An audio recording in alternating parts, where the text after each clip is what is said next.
जय हिंद। आज के इस वीडियो में जानेंगे कि न्यूक्लियर पावर प्लांट काम कैसे करता है और इसमें बिजली कैसे बनाया जाता है। तो देखिए, इससे पहले हम जान चुके हैं कि विंड टरबाइन से कैसे बिजली बनता है, कोयला से बिजली कैसे बनता है और बांस से बिजली कैसे बनता है। तो यदि आप यह वीडियो को नहीं देखे हैं तो नीचे डिस्क्रिप्शन में लिंक है, वहां से जाकर अभी देख सकते हैं। तो देखिए अब इसे समझ। तो देखिए, न्यूक्लियर पावर प्लांट में हमारे मेनली 4 पार्ट होते हैं: nuclear reactor, heat exchanger, steam turbine और अल्टरनेटर। तो इन सभी के बारे में आज हम इस वीडियो में पूरे डिटेल से जानेंगे। तो देखिए, इसे समझने के लिए हम इस डायग्राम का उपयोग करते हैं। तो ये देखिए, ये है न्यूक्लियर रिएक्टर जिसमें हमारा फ्यूल जलता है और यह कनेक्ट होता है हीट एक्सचेंजर में। तो देखिए, ये हीट एक्सचेंजर क्या करता है, जो न्यूक्लियर रिएक्टर में हीट उत्पन्न हुआ है तो यह हीट एक्सचेंजर में पानी रहता है, जो कि हीट जो उत्पन्न हुआ है न्यूक्लियर रिएक्टर में, वह हीट के द्वारा यह पानी भाप यानी कि स्टीम में बदल जाता है। देखिए, जब हीट एक्सचेंजर में पूरा स्टीम बन जाता है वाटर,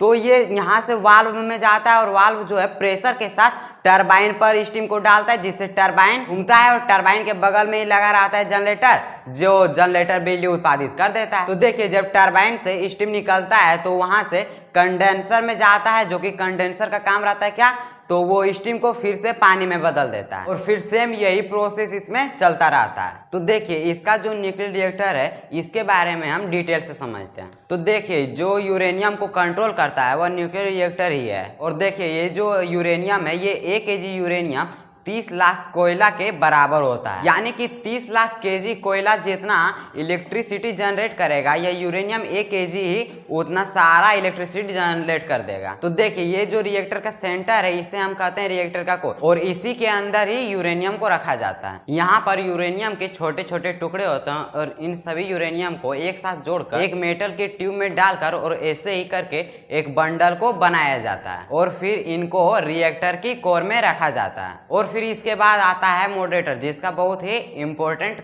काम होता है। इस मॉडरेटर को समझने के लिए तो हम यूरेनियम का प्रोसेस कैसे होता है हम थोड़ा उसे समझ लेते हैं। यहाँ यूरेनियम 235 को लिया जाता है और यूरेनियम के जो बड़े बड़े एटम है और छोटे छोटे एटम में टूटते हैं, और जब ये टूटते हैं तो इनसे काफी ज्यादा एनर्जी निकलती है। देखिए, यह यूरेनियम का एक एटम है। तो देखिए, जब हम इसमें एक न्यूट्रल को ऐड कर देंगे तो यह अनस्टेबल हो जाएगा और यह 2 न्यूक्लियर में टूट जाएगा और फिर इनके साथ निकलेंगे 3 न्यूट्रॉन एनर्जी और यह आगे 3 एटम पर अटैक करेंगे और उनसे भी निकलेंगे न्यूट्रॉन, जो कि और एटम पर हमला करें, और इसी तरह फिर एक लंबी चेन बन जाएगी जिसे हम कहते हैं न्यूक्लियर फिजन। और फिर जब यह चेन रिएक्शन चलता है और ये न्यूट्रॉन जो निकलते हैं तो इनकी स्पीड होती है 10⁹ सेंटीमीटर/सेकंड होती है।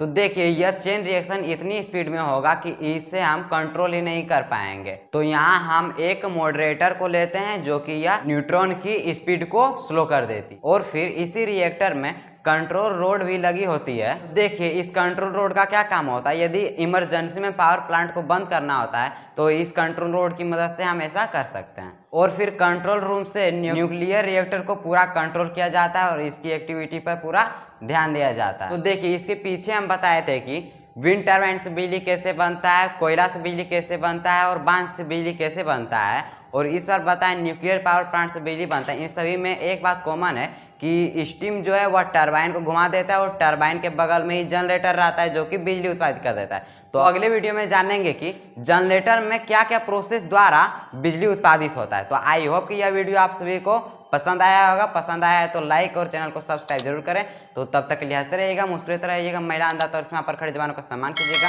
क्योंकि यही हमारी आन बान शान है। तो मिलेंगे नेक्स्ट वीडियो में, तब तक के लिए जय हिंद।